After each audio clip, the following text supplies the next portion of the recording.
Hello every one. ഇന്ന് നമ്മൾ ചർച്ച ചെയ്യാൻ പോകുന്നത് മലയാള പത്രപ്രവർത്തനം. ഓക്കെ. കേരളീയരുടെ ജീവിതത്തിന്റെ ഭാഗമാണ് പത്രങ്ങൾ. കേരളീയ സംസ്കാരത്തിന്റെ ഭാഗമാണ് പത്രവായന. ഒരു ശരാശരി മലയാളിയുടെ ദിവസം ആരംഭിക്കുന്നത് ഒരു കയ്യിൽ കാപ്പിയും മറ്റേ കയ്യിൽ പത്രവുമായിട്ടാണ്. കേരളത്തിലെ സാംസ്കാരിക ചരിത്രം പരിശോധിച്ചാൽ ഏറ്റവും മികച്ച സംഭാവന നൽകിയത് പത്രങ്ങളും പ്രസിദ്ധീകരണങ്ങളുമാണെന്ന് കാണാം. കേരളീയ ജീവിതത്തിന്റെ എല്ലാ മേഖലകളിലും സ്വാധീനം ചെലുത്തുന്നവയാണ് നമ്മുടെ പത്രങ്ങൾ. പത്രങ്ങളുടെ പേരിൽ അറിയപ്പെടുന്ന ധാരാളം സാംസ്കാരിക നായകരും സാമൂഹ്യ പരിഷ്കർത്താക്കളുമുള്ള നാടാണ് കേരളം. ഇന്ത്യയിലെ ആദ്യത്തെ വർത്തമാന പത്രമായ ബംഗാൾ ഗസറ്റ്, കൊൽക്കത്ത, 1780. ഇന്ത്യയിലെ ആദ്യത്തെ വർത്തമാന പത്രം ഏതാ? ബംഗാൾ ഗസറ്റ് ആണ്. കൊൽക്കത്ത 1780, 1780 പുറത്തു വന്നു. 67 വർഷം കഴിഞ്ഞാണ് മലയാളത്തിലെ ഒന്നാമത്തെ പത്രം ആരംഭിച്ചത്. സർക്കസിനും ക്രിക്കറ്റിനും ബേക്കറിക്കും പേരുകേട്ട തലശ്ശേരി തന്നെയാണ് കേരളത്തിലെ പത്രപ്രവർത്തനത്തിന്റെ ഉത്ഭവം. തലശ്ശേരിയാണ് കേരളത്തിലെ പത്രപ്രവർത്തനത്തിന്റെ ഉത്ഭവ കേന്ദ്രം. ഓക്കെ. ബംഗാൾ ഗസറ്റ് ഹിക്കീസ് ആണ്. Hicky's Bengal Gazette. Okay. Calcutta General Advertiser. Okay. മലയാള ഭാഷയ്ക്ക് ഏറെ സംഭാവനകൾ നൽകിയിട്ടുള്ള ജർമ്മൻ പാതിരിയായിരുന്ന ഹെർമൻ ഗുണ്ടേർട്ട് തലശ്ശേരിക്കടുത്ത് ഇല്ലിക്കുന്നിൽ നിന്നും പ്രകാശനം ചെയ്ത രാജസമാചാരം ആയിരുന്നു ആ പത്രം. ഓക്കെ. മലയാള ഭാഷയ്ക്ക് ഏറെ സംഭാവനകൾ നൽകിയിട്ടുള്ള ജർമ്മൻ പാതിരിയായിരുന്ന ഹെർമൻ ഗുണ്ടേർട്ട് തലശ്ശേരിക്കടുത്ത് ഇല്ലിക്കുന്നിൽ നിന്ന് പ്രകാശനം ചെയ്ത രാജസമാചാരം ആയിരുന്നു ആ പത്രം. 3 മാസത്തിനകം തന്നെ അദ്ദേഹം പശ്ചിമോദയം എന്ന പേരിൽ മറ്റൊരു ആനുകാലികം കൂടി തുടങ്ങി വെച്ചു. Okay. Kerala's first news paper. മലയാള പത്രപ്രവർത്തനത്തിന് തുടക്കം കുറിച്ചുകൊണ്ട് തലശ്ശേരിക്കടുത്ത് ഇല്ലിക്കുന്നിൽ നിന്നും 1847, അതായത് ഫസ്റ്റ് വാർ ഓഫ് ഇൻഡിപെൻഡൻസിന് 10 വർഷം മുന്നേ, 1847 രാജസമാചാരം പത്രം ആരംഭിച്ചു. ഓക്കെ. വളരെ മന്ദഗതിയിൽ തുടങ്ങിവെച്ച മലയാള പത്ര സാഹിത്യ പ്രവർത്തനം അടുത്ത അരനൂറ്റാണ്ടിനിടയിൽ 50ഓളം പ്രസിദ്ധീകരണങ്ങൾക്ക് സാക്ഷ്യം വഹിച്ചു. എന്നാൽ ഇവയിൽ പലതും ഏറെ വർഷം ആയുസെത്താതെ തന്നെ നിലച്ചു പോവുകയും ചെയ്തു. എങ്കിലും അവയിൽ മിക്കതിനും കേരള ചരിത്രത്തിൽ ശ്രദ്ധേയമായ സാങ്കത്യം അവകാശപ്പെടാം. 1847 ജൂണിൽ തലശ്ശേരിക്കടുത്ത് ഇല്ലിക്കുന്നിലെ പ്രസ്സിൽ നിന്ന് ഡെമി ഒക്ടാവോ വലുപ്പത്തിലുള്ള 8 സൈക്ലോസ്റ്റൈൽ ഷീറ്റുകൾ പുറത്തെടുത്തപ്പോൾ മലയാള പത്രപ്രവർത്തനത്തിന്റെ ആദിമ പിറവിക്ക് സാക്ഷിയായി. 1850 അവസാനത്തോടെ രാജ്യസമാചാരത്തിന്റെ പ്രസിദ്ധീകരണം നിർത്തിയപ്പോഴേക്കും 42 ലക്കങ്ങൾ വെളിച്ചം കണ്ടു. തലശ്ശേരി ഇല്ലിക്കുന്ന് ഗുണ്ടേർഡ് മ്യൂസിയം. ഓക്കെ. പശ്ചിമോദയം, ഭൂമിശാസ്ത്രം, ചരിത്രം, പ്രകൃതിശാസ്ത്രം, ജ്യോതിഷം എന്നിവയെക്കുറിച്ചുള്ള ലേഖനങ്ങൾ അതിലുണ്ടായിരുന്നു. അതിന് എഫ് മുള്ളർ ആയിരുന്നു ഔപചാരിക എഡിറ്റർ. ഏകദേശം 1851 പകുതി വരെ ഇത് പ്രസിദ്ധീകരണം തുടർന്നു. ഓക്കെ. പശ്ചിമോദയം, തലശ്ശേരി.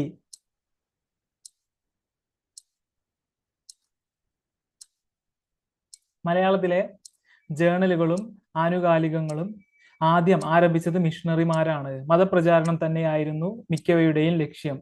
മലയാളം ഗദ്യത്തിന്റെയും പത്രപ്രവർത്തനത്തിന്റെയും വളർച്ചയിൽ അവരുടെ സംഭാവനകൾ വളരെ വലുതാണ്. 1848 തുടക്കത്തിൽ മലയാളത്തിൽ അച്ചടിച്ച ആദ്യത്തെ മാസിക ജ്ഞാന നിക്ഷേപം പുറത്തുവരുന്നു. 8 പേജുള്ള ഈ മാസിക 1821 കോട്ടയത്ത് പ്രവർത്തിക്കുന്ന CMS പ്രസ്സിൽ അച്ചടിച്ചു. മതപ്രചാരണത്തിനും വിജ്ഞാന വ്യാപനത്തിനും ഒരുപോലെ പ്രവർത്തിക്കുന്ന ഈ പുതിയ പ്രസിദ്ധീകരണത്തിന് പിന്നിൽ ആർച്ച് ഡീക്കൻ കോശിയും ബഹുമാനപ്പെട്ട ജോർജ് മാത്തനുമായിരുന്നു. ആർച്ച് ഡീക്കൻ കോശി, അതുപോലെ George Mathan. Okay. Treasury of Knowledge, ജ്ഞാന നിക്ഷേപം. ഓക്കെ. ആർച്ച് ഡീക്കൻ കോശിയാണിത്. കോട്ടയം ആസ്ഥാനമായുള്ള മറ്റൊരു ആനുകാലികവും ഈ സമയത്താണ് പ്രത്യക്ഷപ്പെട്ടത്. കോട്ടയം CMS കോളേജിന്റെ കീഴിലുള്ള വിദ്യാ സംഗ്രഹമായിരുന്നു അത്. 1864 പ്രസിദ്ധീകരണം ആരംഭിച്ച ഈ മാസിക 1867 വരെ തുടർന്നു. ഓക്കെ. പത്രങ്ങളുടെ തുടക്കം. പത്രം തുടങ്ങാനുള്ള ശ്രമങ്ങൾ ഇതിനിടയിൽ നടന്നിരുന്നു. വിരോധാഭാസം എന്നു പറയട്ടെ, ഈ വിഭാഗത്തിൽ ആദ്യമായി കേരളത്തിൽ നിന്ന് പ്രസിദ്ധീകരിച്ചത് ഇംഗ്ലീഷ് ഭാഷയിലാണ്. 1860 വെസ്റ്റേൺ സ്റ്റാർ ഫ്രം കൊച്ചിൻ എന്ന പേരിൽ ഒരു പ്രസിദ്ധീകരണം ആരംഭിച്ചു. പഠനം പൂർത്തിയാക്കി ഇംഗ്ലണ്ട് വിട്ട ചാൾസ് ലോസൺ പത്രത്തിന്റെ എഡിറ്ററായി ചുമതലയേറ്റു. Western Star from Cochin editor ആരായിരുന്നു? Charles Lawson. 1860. Okay, the Western Star. Okay, 4 വർഷത്തിന് ശേഷം 1864 പശ്ചിമ താരക എന്ന ബാനറിൽ വെസ്റ്റേൺ സ്റ്റാറിന്റെ മലയാള പതിപ്പ് കൊച്ചിയിൽ നിന്ന് പ്രസിദ്ധീകരണം ആരംഭിച്ചു. പത്രം ആദ്യം എഡിറ്റ് ചെയ്തത് TJ പൈലിയും പിന്നീട് കല്ലൂർ ഉമ്മൻ ഫിലിപ്പോസ് ആശാനും ആയിരുന്നു. 1870 കൊച്ചിയിൽ നിന്ന് മറ്റൊരു പത്രമായ കേരള പതാക പ്രത്യക്ഷപ്പെട്ടു. ഓക്കെ, കല്ലൂർ ഉമ്മൻ ഫിലിപ്പോസ്. ഓക്കെ, മലയാളത്തിലെ ആദ്യ പത്രാധിപരായും ഇദ്ദേഹം അറിയപ്പെടുന്നു. ആരൊക്കെയാണ്? കല്ലൂർ ഉമ്മൻ ഫിലിപ്പോസും TJ പൈലിയും. ഓക്കെ, കാലക്രമേണ ഈ രണ്ട് പ്രസിദ്ധീകരണങ്ങളും കൂടി ചേർന്ന് പശ്ചിമ താരക കേരള പതാക രൂപീകരിച്ചു. ഉമ്മൻ ഫിലിപ്പോസ് ആശാന്റെ സമർത്ഥമായ നേട്ടത്തിൽ ഈ ലയിപ്പിച്ച പ്രസിദ്ധീകരണം അന്നത്തെ അധികാര ഫാസിസത്തിന് നേരെ ആക്രമണം നടത്തുകയും 1886 വരെ അതിജീവിക്കുകയും ചെയ്തു. 1867 കോട്ടയത്ത് നിന്ന് 2 പേപ്പറുകൾ ആരംഭിച്ചു. ഒന്ന് മലയാളത്തിൽ ആയിരുന്നു, സന്ദിഷ്ടവാദി. മറ്റൊന്ന് ട്രാവൻകൂർ ഹെറാൾഡ്, ഇംഗ്ലീഷിലായിരുന്നു. രണ്ടും CMS പ്രസിൽ നിന്നാണ് അച്ചടിച്ചത്. Okay, Basel Mission Press. അടുത്ത ബാസൽ മിഷൻ പ്രസ് ആണ് ഇവിടെ കാണുന്നത്. ഓക്കെ, അധികാര വിമർശനം കടുത്ത ചായത്തിൽ അവതരിപ്പിച്ചതിന്റെ പേരിൽ അത് അടച്ചുപൂട്ടാൻ ഉത്തരവിട്ട തിരുവിതാംകൂർ ഗവൺമെന്റിനെ ഉടൻ തന്നെ വിമർശിക്കുകയും ചെയ്തു. അങ്ങനെ തികച്ചും അവിചാരിതമായി പത്രസ്വാതന്ത്ര്യത്തിന് വേണ്ടിയുള്ള ആദ്യ രക്തസാക്ഷിയായി മലയാള പത്രപ്രവർത്തനത്തിൽ സന്ദിഷ്ടവാദി ചരിത്രത്തിൽ ഇടം പിടിച്ചു. പത്രസ്വാതന്ത്ര്യത്തിന് വേണ്ടിയുള്ള ആദ്യ രക്തസാക്ഷി ആരാണ്? ഏത് പത്രമാണ്? സന്ദിഷ്ടവാദി. ഓക്കെ, ദിവാനായ മാധവ റാവുവിന്റെ നയങ്ങളെ വിമർശിച്ചതിന് സന്ദിഷ്ടവാദി പത്രത്തെ നിരോധിക്കുമ്പോൾ അന്നത്തെ രാജാവ് ആരായിരുന്നു? ആയില്യം തിരുനാൾ. ദിവാനായ മാധവ റാവുവിന്റെ നയങ്ങളെ വിമർശിച്ചതിന് സന്ദിഷ്ടവാദി പത്രത്തെ നിരോധിക്കുമ്പോൾ അന്നത്തെ രാജാവ് ആയില്യം തിരുനാൾ. ഓക്കെ, ദിവാനായ ആരുടെ നയങ്ങളെ വിമർശിച്ചതാണ് സന്ദിഷ്ടവാദി പത്രത്തിന്റെ തിരോധാനത്തിന് വഴി തെളിച്ചത്? മാധവ റാവു.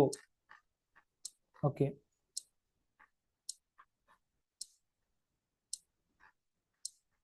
ദിവാനായ ആരുടെ നയങ്ങളെ വിമർശിച്ചതാണ് സന്ദിഷ്ടവാദി പത്രത്തിന്റെ നിരോധനത്തിന് വഴി തെളിയിച്ചത്? മാധവ റാവു.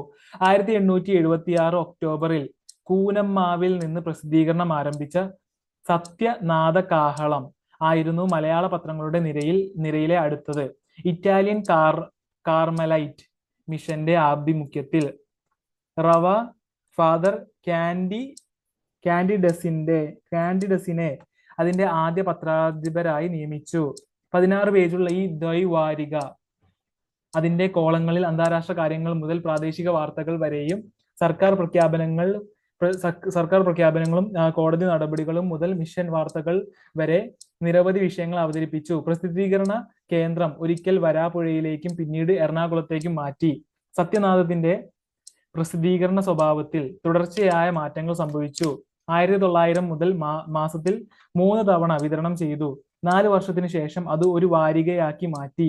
1926 ഫോർമാറ്റിൽ മാറ്റം വരികയും സത്യനാഥം ചിത്രവാരികകളുടെ ആദ്യകാല നിരയിൽ ചേരുകയും ചെയ്തു. 1970 കേരള ടൈംസുമായി ലയിച്ച് രണ്ടാമത്തേതിന്റെ ഞായറാഴ്ച പതിപ്പായി പ്രസിദ്ധീകരിക്കാൻ തുടങ്ങിയപ്പോൾ കേരളത്തിലെ നിലവിലുള്ള ഏറ്റവും പഴക്കമുള്ള പത്രം കാലത്തിന്റെ സ്വഭാവ സവിശേഷതകൾക്ക് വിധേയമായി. ഓക്കെ,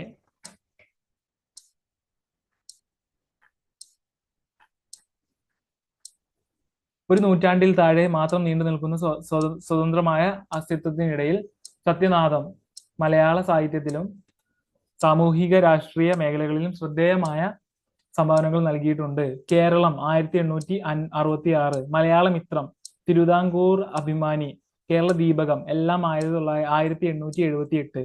കേരള ചന്ദ്രിക എന്നിവ ഈ മുൻഗാമികളുടെ വിഭാഗത്തിൽ പെടുന്നു. കൂടാതെ മലബാറിൽ നിന്ന് പ്രസിദ്ധീകരിച്ചിരുന്ന കേരളോപകാരി ഈ പ്രദേശത്തു നിന്ന് ആദ്യമായി അച്ചടിച്ച മാസിക എന്ന ബഹുമതി നേടിയിരുന്നു. മംഗലാപുരത്ത് സ്ഥിതി ചെയ്യുന്ന ബാസൽ മിഷൻ പ്രസിൽ നിന്നാണ് കേരളോപകാരി അച്ചടിച്ചത്. 1881 കൊച്ചിയിൽ നിന്ന് പ്രസിദ്ധീകരണം ആരംഭിച്ച മലയാള പത്രമാണ് കേരളമിത്രം. തുടക്കത്തിൽ മാസത്തിൽ 3 എന്ന രീതിയിലായിരുന്നു ഇത് അച്ചടിച്ചിരുന്നത്. പിന്നീട് ആഴ്ചയിൽ 1 വീതമാക്കി. അന്ന് നിലനിന്നിരുന്ന പത്രങ്ങളിൽ നിന്ന് വ്യത്യസ്തമായി കേരളമിത്രം നിരപേക്ഷമായ ഒരു കാഴ്ചപ്പാട് പുലർത്തിയിരുന്നു. ഗുജറാത്തിയായ ദേവ്ജി ഭീംജി ആയിരുന്നു പത്രത്തിന്റെ രക്ഷാധികാരി. ഓക്കെ. മലയാള മനോരമ സ്ഥാപകനായ കണ്ടത്തിൽ വർഗീസ് മാപ്പിളയായിരുന്നു പത്രത്തിന്റെ സ്ഥാപക പത്രാധിപർ. ഓക്കെ. കേരളമിത്രം. TJ പൈലി ആയിരുന്നു deputy editor. Okay. Devaji Bhimji Trust എന്നെഴുതിയ ബോർഡോട് കൂടിയ മട്ടാഞ്ചേരിയിലെ തകർന്നു കിടക്കുന്ന പഴയ ബംഗ്ലാവിന്റെ ചിത്രമാണ് ഇവിടെ കാണുന്നത്. ദേവാജി ഭീംജി ട്രസ്റ്റ്, കൊച്ചിൻ. കണ്ടത്തിൽ വർഗീസ് മാപ്പിളയുടെ ചിത്രമാണിത്. 1884 കോഴിക്കോട് നിന്ന് പ്രസിദ്ധീകരണം ആരംഭിച്ച മലയാള പത്രമാണ് കേരള പത്രിക. 1884 കോഴിക്കോട് കേരള പത്രിക ആഴ്ചയിൽ 1 വീതമാണ് ഇത് പ്രസിദ്ധീകരിച്ചിരുന്നത്. ചെങ്കളത്ത് വലിയ കുഞ്ഞിരാമ മേനോനായിരുന്നു പത്രത്തിന്റെ പത്രാധിപരും ഉടമയും. വായനക്കാരിൽ ദേശീയ അവബോധം വളർത്തുന്നതിന് പത്രാധിപർ വളരെ പ്രാധാന്യം നൽകിയിരുന്നു. ചെങ്കളത്ത് കുഞ്ഞിരാമ മേനോൻ, MRKC. ഓക്കെ. കൽക്കത്തയിൽ അമൃത ബസാർ പത്രിക എന്ന പത്രത്തിൽ നിന്ന് പ്രചോദനം ഉൾക്കൊണ്ടാണ് കുഞ്ഞിരാമ മേനോൻ കേരള പത്രിക ആരംഭിക്കുന്നത്. 1930 താൽക്കാലികമായി പത്രത്തിന്റെ പ്രവർത്തനം നിലച്ചു. 1938 മുതൽ വീണ്ടും പ്രവർത്തിച്ചു തുടങ്ങി. സ്വാതന്ത്ര്യാനന്തരം എറണാകുളത്തേക്ക് ആസ്ഥാനമാക്കി മാറ്റി സ്ഥാപിക്കുകയും പിന്നീട് പത്രം നിന്നു പോവുകയും ചെയ്തു. ഓക്കെ. 1886 കേരള സഞ്ചാരി എന്ന പേരിൽ ഒരു ആനുകാലികം കോഴിക്കോട്ടെ സ്പെക്ടേറ്റർ പ്രസ് പുറത്തിറക്കി. കേസരി എന്ന തൂലികാ നാമത്തിൽ അറിയപ്പെടുന്ന വേങ്ങയിൽ കുഞ്ഞിരാമൻ നായരാണ് ഇത് എഡിറ്റ് ചെയ്തത്. കേസരി എന്ന തൂലികാ നാമത്തിൽ അറിയപ്പെടുന്ന ആരാണ്? വേങ്ങയിൽ കുഞ്ഞിരാമൻ നായർ. ഓക്കെ. പുതിയ ആനുകാലികത്തിന്റെ മൂർച്ചയുള്ള നർമ്മവും തമാശയും നമ്മുടെ പത്ര പ്രവർത്തനത്തിലെ ഒരു വഴിത്തിരിവായി അടയാളപ്പെടുത്തുന്നു. കേസരി വേങ്ങയിൽ കുഞ്ഞിരാമൻ നായരുടെ ചിത്രമാണ് ഇവിടെ കാണുന്നത്. തിരുവിതാംകൂറിലെ നായർ സാമുദായിക ഉന്നമനം ലക്ഷ്യമാക്കി പ്രസിദ്ധീകരണം ആരംഭിച്ച മലയാള പത്രമാണ് മലയാളി. തിരുവിതാംകൂറിലെ നായർ സാമുദായിക ഉന്നമനം ലക്ഷ്യമാക്കി പ്രസിദ്ധീകരണം ആരംഭിച്ച മലയാള പത്രമാണ് മലയാളി. 1886 തിരുവനന്തപുരത്ത് നിന്നാണ് മലയാളി പ്രസിദ്ധീകരിച്ചു കൊണ്ടിരുന്നത്. തിരുവിതാംകൂറിലെ നായർ സമുദായ സംഘടനയായ മലയാളി സഭയുടെ പ്രസിദ്ധീകരണമായിരുന്നു ഇത്. ഓക്കെ. EV കൃഷ്ണപിള്ളയുടെ ചിത്രമാണ് ഇവിടെ കാണുന്നത്. CV Raman Pillai. Okay. EV കൃഷ്ണപിള്ളയായിരുന്നു പത്രത്തിനു പിന്നിൽ പ്രവർത്തിച്ചിരുന്നത്. ഏത് പത്രം? മലയാളി സഭ. മലയാള സഭ അല്ല, മലയാളി. ഓക്കെ. പിന്നീട് CV രാമൻ പിള്ള മലയാളിയുടെ പത്രാധിപരായി ചുമതലയേറ്റു. മലയാളത്തിലെ ആദ്യത്തെ ലക്ഷണമൊത്ത മഹാകാവ്യമായ രാമചന്ദ്ര വിലാസം ആദ്യമായി അച്ചടിച്ചു വന്നത് മലയാളിയിലാണ്. രാമചന്ദ്ര വിലാസം മലയാളത്തിലെ ആദ്യ ലക്ഷണമൊത്ത മഹാകാവ്യം ഏതാണ്? രാമചന്ദ്ര വിലാസം ആദ്യമായി അച്ചടിച്ചു വന്നത് മലയാളിയിലാണ്. ഓക്കെ. അഴകത്ത് ഈ പത്മനാഭക്കുറിപ്പ്. രാമചന്ദ്ര വിലാസം, അഴകത്ത് ഈ പത്മനാഭക്കുറിപ്പ്. ഓക്കെ. ആരാണ് രാമചന്ദ്ര വിലാസം എഴുതിയത്? അഴകത്ത് ഈ പത്മനാഭക്കുറിപ്പ്. ഓക്കെ. നിബീരിക്കൽ മാണിക്കത്തനാർ എന്ന സുറിയാനി കത്തോലിക്ക പുരോഹിതനാണ് 1887 നസ്രാണി ദീപിക എന്ന പേരിൽ ഈ പത്രം ആരംഭിച്ചത്. കേരള ക്രൈസ്തവരുടെ ഇടയിലെ പഴയകൂർ പുത്തൻകൂർ വിഭാഗങ്ങളെ ഒന്നിപ്പിക്കുക എന്ന ലക്ഷ്യത്തോടെ രൂപം കൊണ്ട നസ്രാണി ജാത്യൈക സംഘം എന്ന സംഘടനയാണ് വിവിധ നസ്രാണി വിഭാഗങ്ങൾക്കെല്ലാം കൂടി പൊതുവായി ഒരു മുഖപത്രം എന്ന ആശയം മുന്നോട്ട് വെച്ചത്. ഓക്കെ, നിധിയിരിക്കൽ മാണിക്കത്തനാറുടെ ചിത്രമാണ് ഇവിടെ കൊടുത്തിരിക്കുന്നത്. ഓക്കെ, പൊതുവായ പത്രം എന്ന പദ്ധതി നടപ്പായില്ലെങ്കിലും സംഘത്തിലെ കത്തോലിക്കർ 30-ലധികം വൈദികരുടെയും ആത്മായ പ്രതിനിധികളുടെയും നേതൃത്വത്തിൽ അന്നത്തെ വരാപ്പുഴ മെത്രാനായിരുന്ന മാർസലീനോസിനെ സന്ദർശിച്ച് ഒരു പത്രം തുടങ്ങുന്നതിനുള്ള അനുമതി നേടിയെടുത്തു.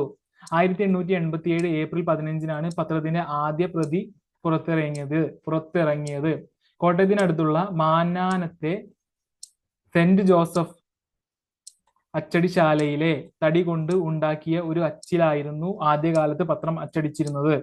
നിധിയിരിക്കൽ മാണിക്കത്തനാരായിരുന്നു ആദ്യ ചീഫ് എഡിറ്റർ.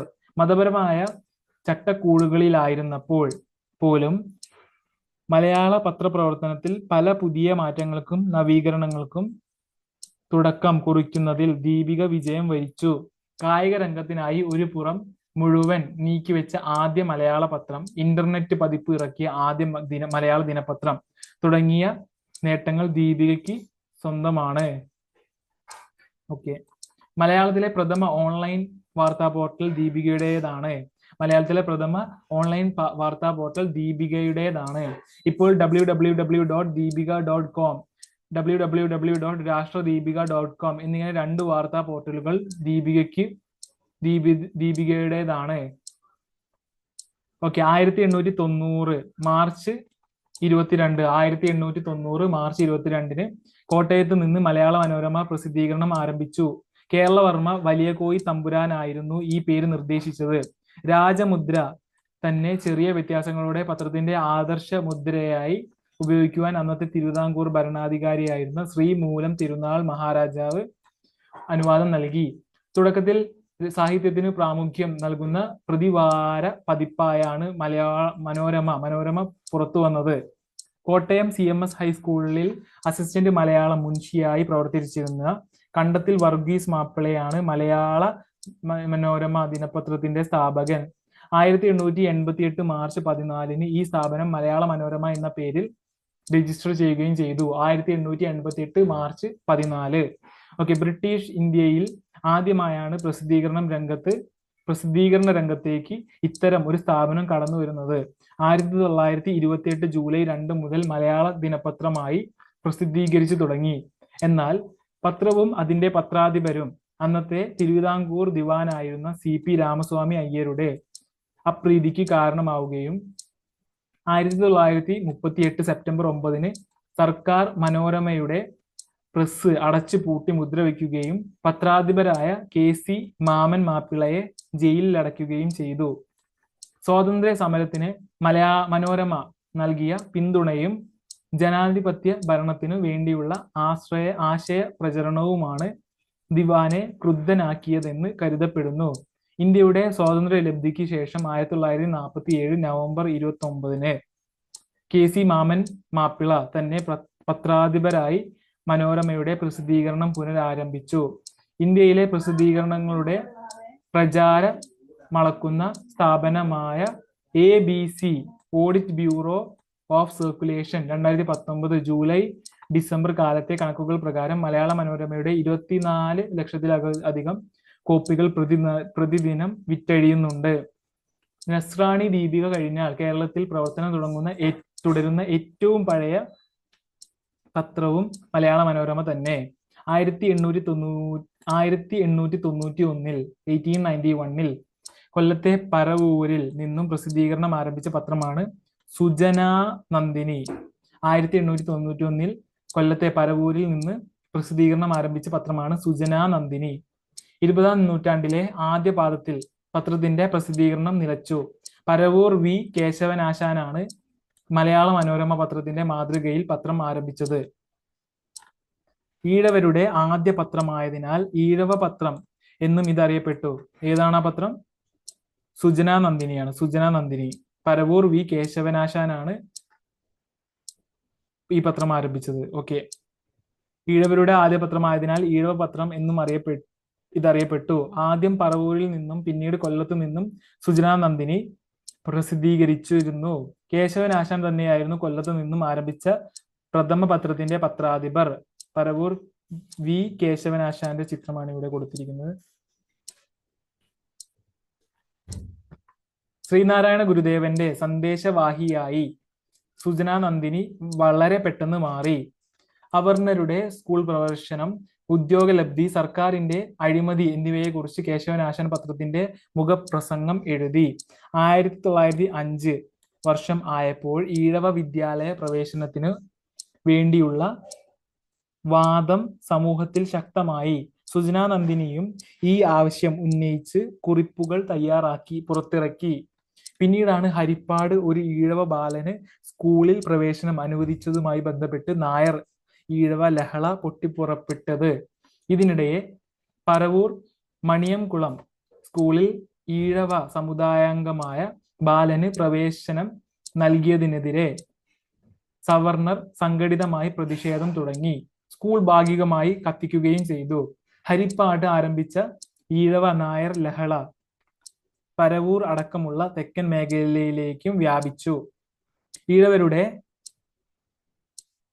ഈഴവരുടെ വിദ്യാലയ പ്രവേശനത്തിനായി ശബ്ദമുയർത്തിയ കേശവനാശാൻ ലഹള അവസാനിപ്പിക്കണമെന്ന് സുജന നന്ദിനിയിൽ മുഖപ്രസംഗം എഴുതി. ലഹളയ്ക്ക് അന്ത്യം കുറിക്കാൻ സുജന നന്ദിനി ഭരണകൂടത്തോട് ആവശ്യപ്പെട്ടെങ്കിലും ഭരണ നേതൃത്വങ്ങളിൽ നിന്നും അതിനായി യാതൊന്നും ചെയ്തില്ല.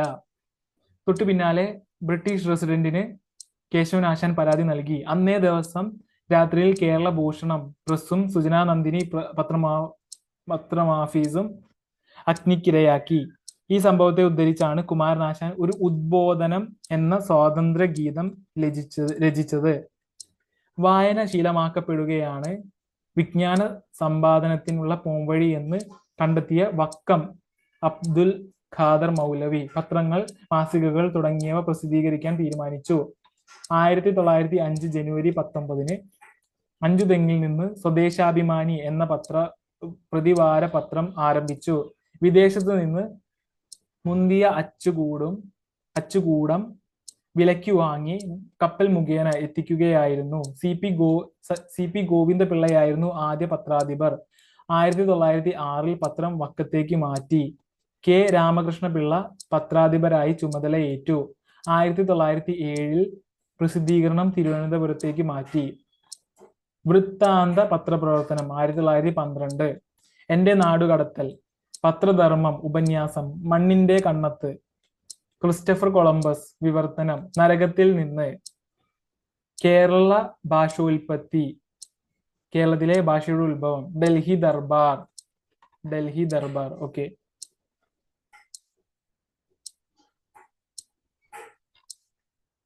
തിരുവിതാംകൂറിലെ ഭരണകൂടത്തിന്റെ നെറികേടുകൾക്കെതിരെ സ്വദേശാഭിമാനി ആഞ്ഞടിച്ചു. ഇതിന് കനത്ത വില നൽകേണ്ടി വന്നു.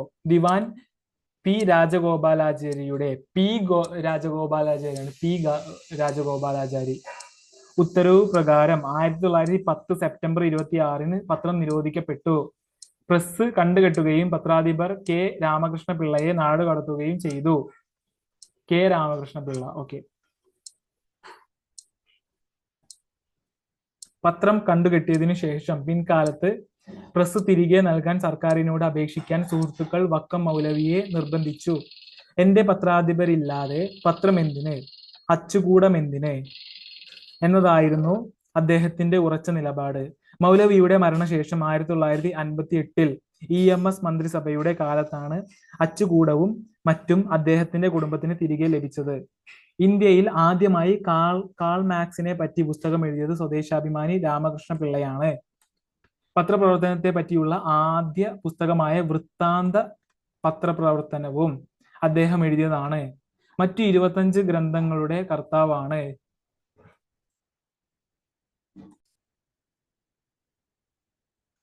ആയിരത്തി 1900 കേരള ദർപ്പണത്തിന്റെ പത്രാധിപർ സ്ഥാനമേറ്റെടുത്താണ് രാമകൃഷ്ണപിള്ള പത്രപ്രവർത്തനം തുടങ്ങിയത്. 1905 കേരളൻ എന്ന മാസിക ആരംഭിച്ചു.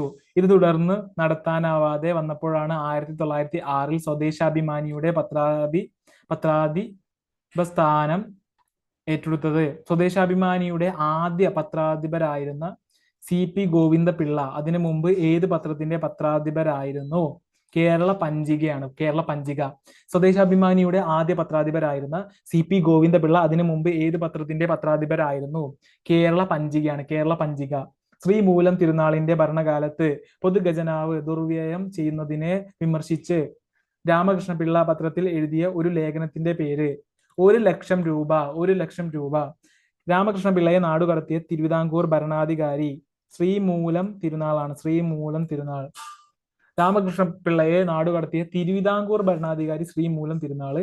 സ്വദേശാഭിമാനി രാമകൃഷ്ണപിള്ളയെ നാടുകടത്തിയ ദിവാൻ ആരാണ്? P രാജഗോപാലാചാരി.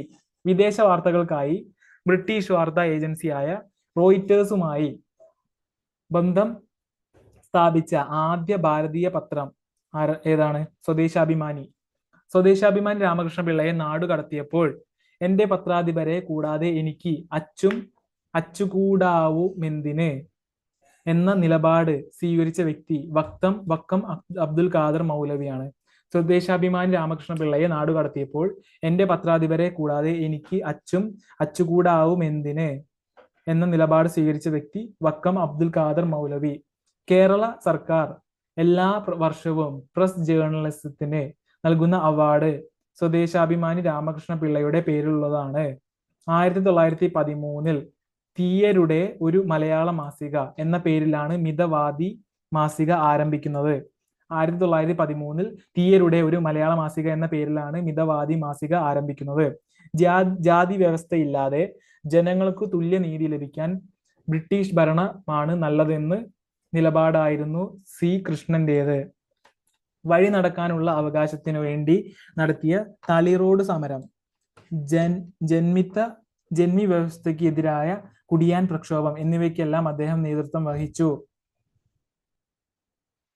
ചങ്ങരം കുമാരത്ത് കൃഷ്ണൻ വക്കീൽ, മിതവാദി കൃഷ്ണൻ വക്കീൽ. Okay.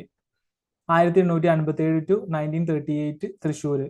Krishnan Vakil was a community leader, banker, social reformer and journalist from Kerala, India. Mithavadi പത്രാധിപർ.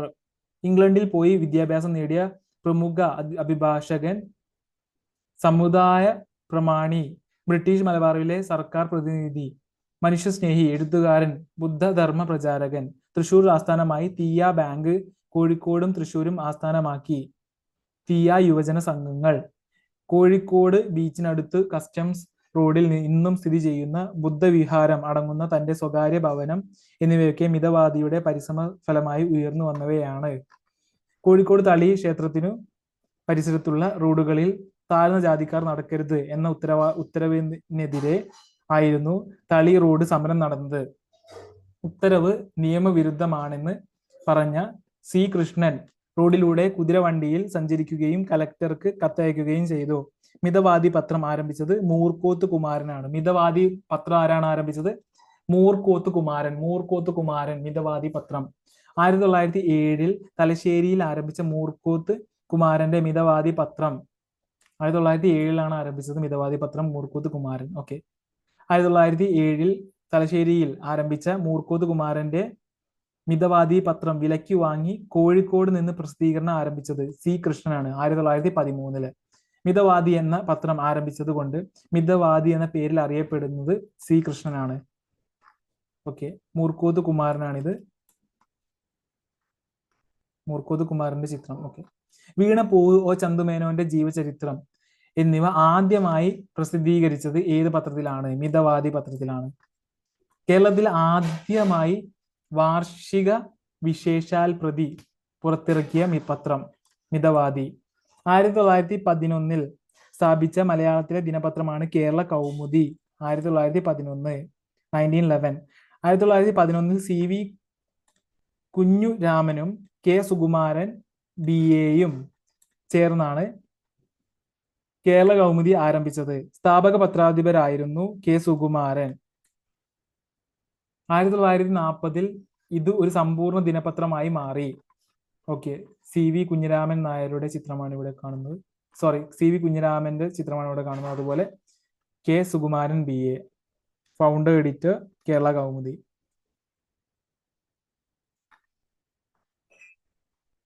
1915 April 15 കൊല്ലത്ത് നിന്ന് പ്രസിദ്ധീകരണം ആരംഭിച്ച പത്രമാണ് ദേശാഭിമാനി.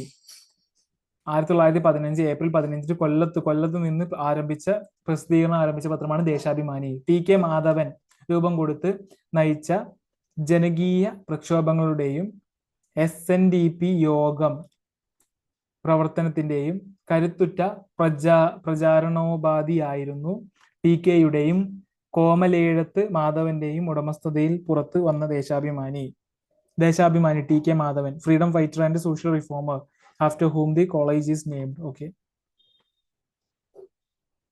അധസ്ഥിത സമുദായങ്ങളുടെ നന്മയ്ക്കായി വീറോടെ വാദിച്ചപ്പോഴും സർവ സമുദായങ്ങളുടെയും പുരോഗതിയും ഐക്യവും എന്ന വിശാലമായ പത്രധർമ്മമാണ് ദേശാഭിമാനി പുലർത്തിയിരുന്നത്. സ്വന്തം സമുദായത്തിനൊപ്പം സഹോദര സമുദായങ്ങളും നന്നാകാൻ പ്രവർത്തിക്കണമെന്നായിരുന്നു ടി.കെ. മാധവന്റെ ജീവിത സന്ദേശം. ഇന്ത്യൻ നാഷണൽ കോൺഗ്രസിനെ മാത്രമല്ല, ജാതി മത ഭേദമന്യേ ഇന്ത്യയെ മുഴുവൻ തന്നെ വൈക്കം സത്യാഗ്രഹത്തിന്റെ ഭാഗമാക്കിയത് ടി.കെ. മാധവന്റെ അത്ഭുതകരമായ കർമ്മകുശലതയാണെന്നു സഹോദരൻ അയ്യപ്പൻ വിലയിരുത്തി. 1917 മുതൽ 1956 വരെ കേരളത്തിൽ പ്രചാരത്തിലിരുന്ന ഒരു വർത്തമാന പത്രമാണ് സഹോദരൻ. കേരളത്തിലെ സാമൂഹിക പരിഷ്കർത്താക്കളിലൊരാളായ കെ. അയ്യപ്പൻ സ്ഥാപിച്ച സഹോദര സംഘത്തിന്റെ മുഖപത്രമായാണ് സഹോദരൻ പ്രസിദ്ധീകരണം ആരംഭിച്ചത്. മതം വേണ്ട മനുഷ്യന്, സഹോദരൻ അയ്യപ്പൻ, ഡോക്ടർ പി. സുരേഷിന്റെ ബുക്കാണ്. 1917 മെയ് 29 സഹോദര സംഘത്തിന്റെ നേതൃത്വത്തിൽ ചെറായിൽ അരങ്ങേറിയ മിശ്ര ഭോജനത്തിനു ശേഷം അന്ധവിശ്വാസങ്ങളെയും അനാചാരങ്ങളെയും തൂത്തെറിയേണ്ടതിന്റെ ആവശ്യകതയെ പറ്റി പ്രതിപാദിക്കുന്ന ഒരു ലേഖനം എഴുതി അയ്യപ്പൻ മിതവാദി എന്ന പ്രസിദ്ധീകരണത്തിനയച്ചു. ലേഖനം നല്ലത് തന്നെ, പക്ഷേ പ്രസിദ്ധപ്പെടുത്താൻ നിവർത്തിയില്ല എന്ന കുറിപ്പുമായി അയ്യപ്പന്റെ ലേഖനം മടക്കി അയച്ചു. തന്റെ ആദർശ പ്രചരണത്തിന് ഒരു പ്രസിദ്ധീകരണം ആവശ്യമാണെന്ന് ഇതോടെ അദ്ദേഹം തീർച്ചപ്പെടുത്തി. സഹോദരൻ പ്രസിദ്ധീകരണം തുടങ്ങാൻ നിമിത്തമായത് പ്രസ്തുത സംഭവമാണ്. 1929 പുറത്തിറങ്ങിയ വാർഷിക പതിപ്പിൽ ലെനിന്റെ ജീവചരിത്രം ചിത്രസമേതം പ്രസിദ്ധീകരിച്ചിരുന്നു. അതായിരുന്നു മലയാള പത്രലോകത്ത് ആദ്യമായി പ്രത്യക്ഷപ്പെടുന്ന ലെനിന്റെ ചിത്രം. 1956 ജൂൺ മാസത്തോടെ പ്രസിദ്ധീകരണം നിലച്ചു. 1923 മാർച്ച് 18 ജന്മമെടുത്ത പത്രമാണ് മാതൃഭൂമി. 1923 മാർച്ച് 18 മാതൃഭൂമി. സ്വാതന്ത്ര്യ സമര സേനാനികളിൽ പ്രമുഖനായ KP കേശവമേനോൻ ആയിരുന്നു ആദ്യ പത്രാധിപർ. പത്രപ്രസാധനത്തിനായി ജനങ്ങളിൽ നിന്ന് ഓഹരി പിരിച്ച് രൂപവൽക്കരിച്ച മാതൃഭൂമി പ്രിന്റിംഗ് ആൻഡ് പബ്ലിഷിംഗ് കമ്പനിയുടെ ആദ്യ മുഖ്യാധിപൻ കെ. മാധവൻ നായർ ആയിരുന്നു. KP കേശവമേനോൻ ആത്മകഥ കഴിഞ്ഞ കാലം. KP കേശവമേനോന്റെ ആത്മകഥ കഴിഞ്ഞ കാലം. മാധവൻ നായരുടെ മരണത്തെ തുടർന്ന് K. കേളപ്പൻ മാതൃഭൂമിയുടെ സാരഥ്യം ഏറ്റെടുത്തു. കൂറൂർ നീലകണ്ഠൻ നമ്പൂതിരിപ്പാട്, P. അച്യുതൻ, K. കേശവൻ നായർ തുടങ്ങിയവരും മാതൃഭൂമിയുടെ സ്ഥാപനത്തിൽ സുപ്രധാന പങ്കുവഹിച്ചു. സ്വാതന്ത്ര്യ സമരത്തിന്റെ ആശയങ്ങൾ പ്രചരിപ്പിക്കാൻ രൂപം കൊണ്ട പത്രത്തിന് അധികാരികളുമായി നിരന്തരം ഏറ്റുമുട്ടേണ്ടി വന്നിട്ടുണ്ട്. ഇതിനെ തുടർന്ന് പത്രാധിപരും മറ്റും പലപ്പോഴും തടവിലാക്കപ്പെടുകയും ചെയ്തു. പലപ്പോഴും പത്രനിരോധനത്തെയും നേരിട്ടു. തിരുവിതാംകൂറിൽ ഏകാധിപത്യത്തിനെതിരെ നിലപാടെടുത്തതിന് 9 വർഷക്കാലം നിരോധിക്കപ്പെട്ടിരുന്നു. സ്വാതന്ത്ര്യ സമരത്തിന് ആവേശം പകരുന്നതിനൊപ്പം മലയാളികളുടെ ഏകീകരണവും സാംസ്കാരികമായ വളർച്ചയും സാമൂഹികമായ നീചത്വങ്ങളുടെ നിർമ്മാർജ്ജനവും മാതൃഭൂമിയുടെ ലക്ഷ്യങ്ങളിൽ പ്രാധാന്യമുള്ളവയായിരുന്നു. അവർണരുടെ ക്ഷേത്ര പ്രവേശനത്തിന് വേണ്ടിയുള്ള വൈക്കം സത്യാഗ്രഹം, ഗുരുവായൂർ സത്യാഗ്രഹം എന്നിവയിൽ മാതൃഭൂമി നിർണായകമായ പങ്കുവഹിച്ചു. സാമൂഹിക പ്രസ്ഥാനങ്ങളിലും സ്വാതന്ത്ര്യ സമരത്തിലും പങ്കുവഹിച്ച P. Ramunni Nair, K. Kelappan, CH Kunjappa, KA Damodara Menon, NV Krishna Warrier, AP Udayabhanu, VP Ramachandran, VK Madhavankutty, MD Nalappad, KK Sreedharan Nair, K. Gopalakrishnan, M. Kesava Menon എന്നിവർ മാതൃഭൂമിയുടെ പത്രാധിപത്യം വഹിച്ചിട്ടുണ്ട്. അൽ അമീൻ 1924, മലയാള രാജ്യം 1929, ഗോമതി 1930, കേസരി 1930, ദീപം 1931, ചന്ദ്രിക 1931, ചന്ദ്രിക 1934, മലബാർ മെയിൽ 1936, പൗരപ്രഭ 1938, പൗരധ്വനി 1939, ദീനബന്ധു 1941, ദേശാഭിമാനി 1942, എക്സ്പ്രസ് 1944, പ്രഭാതം 1944, ജനയുഗം, നവജീവൻ 1954 തുടങ്ങിയ എത്രയോ പത്രങ്ങൾ കേരളക്കരയിൽ പ്രസിദ്ധീകരിച്ചിരുന്നതിൽ ചിലത് മാത്രം. പത്രങ്ങളുടെ സ്വാധീന ശക്തി അപാരമാണ്. അവയുടെ ശക്തിയെ അവഗണിക്കാൻ ആർക്കും കഴിയില്ല. സമൂഹത്തിലെ പ്രബലർ പോലും അവയെ പിണക്കാൻ മുതിരില്ല. ജനാധിപത്യ വ്യവസ്ഥിതിയിൽ പത്രങ്ങളുടെ സ്വാതന്ത്ര്യവും ഒഴിച്ചുകൂടാനാവാത്തതാണ്. ജനാധിപത്യം, മനുഷ്യാവകാശം, വ്യക്തി സ്വാതന്ത്ര്യം തുടങ്ങിയവയുടെ കാവൽക്കാരാണ് പത്രമാധ്യമങ്ങൾ. സർക്കാർ ഭരണയന്ത്രം, ജനങ്ങൾ ഇവയ്ക്കിടയിൽ ഒരു പാലമായി പ്രവർത്തിച്ച് സംഭാഷണങ്ങൾക്കും ചർച്ചകൾക്കും വഴിയൊരുക്കുന്നതും അവ തമ്മിലുള്ള വിടവ് നികത്തുന്നത് പത്രങ്ങളാണ്. സർക്കാരിന്റെ നയങ്ങളും വികസന പരിപാടികളും ജനമധ്യത്തിലെത്തിച്ച് ചർച്ചകൾക്ക് വിധേയമാക്കി അനുകൂലമോ പ്രതികൂലമോ ആയ പൊതുജനാഭിപ്രായം സ്വരൂപിക്കുന്നത് പത്രങ്ങളാണ്. ജനാധിപത്യത്തിന്റെ അന്തസത്തായ വ്യക്തി സ്വാതന്ത്ര്യം പത്രസ്വാതന്ത്ര്യത്തിൽ നിഴലിച്ചു കാണാം. മൂല്യരഹിതമായ പത്രപ്രവർത്തനം, പക്ഷപാതപരമായ വാർത്താ ചമയ്ക്കൽ, നിറം പിടിപ്പിച്ച വാർത്തകൾ, പ്രീണനം ഇവയൊന്നുമല്ല പത്രധർമ്മം. പക്ഷം പിടിക്കാതെയും ഭയരഹിതമായും സത്യസന്ധവും വിശ്വാസ്യയോഗ്യവുമായ ഉറവിടങ്ങൾ ഉപയോഗിച്ച് വാർത്തകളും വിവരങ്ങളും പൊതുജന സമക്ഷം അവതരിപ്പിക്കുകയാണ് യഥാർത്ഥ പത്രധർമ്മം. ഏറ്റവും പുതിയ വാർത്തകളും വിവരങ്ങളും വിജ്ഞാപനങ്ങളും ഏറ്റവും തുച്ഛമായ വിലയ്ക്കാണ് പത്രങ്ങൾ ദിവസേന നമ്മുടെ പടിവാതിൽക്കൽ എത്തിച്ചു തരുന്നത്. തൊഴിൽ, വിദ്യാഭ്യാസം, വിവാഹം, ബിസിനസ്, സാംസ്കാരിക പരിപാടികൾ എന്നിവ സംബന്ധിച്ച പരസ്യങ്ങളും വിവരങ്ങളും പൊതുജനത്തിന് ഏറെ പ്രയോജനപ്രദമാണ്. ജനങ്ങളെ തമ്മിൽ ബന്ധിപ്പിക്കാൻ പത്രങ്ങൾ വളരെ സഹായിക്കുന്നുണ്ട്. ആളുകളെ എഴുത്തും വായനയും പഠിപ്പിക്കുന്നതിൽ പത്രങ്ങൾ ചെലുത്തുന്ന സ്വാധീനം ഏറെ ശ്ലാഘനീയമാണ്. ഇലക്ട്രോണിക് മാധ്യമങ്ങളുടെ കടുത്ത ഭീഷണി നേരിടുന്നുണ്ടെങ്കിലും ജനമനസ്സുകളിൽ ഇന്നും പത്രങ്ങൾക്ക് അതിൻ്റെതായ സ്ഥാനമുണ്ട്. Thank you so much for listening me. Will see you next video. By.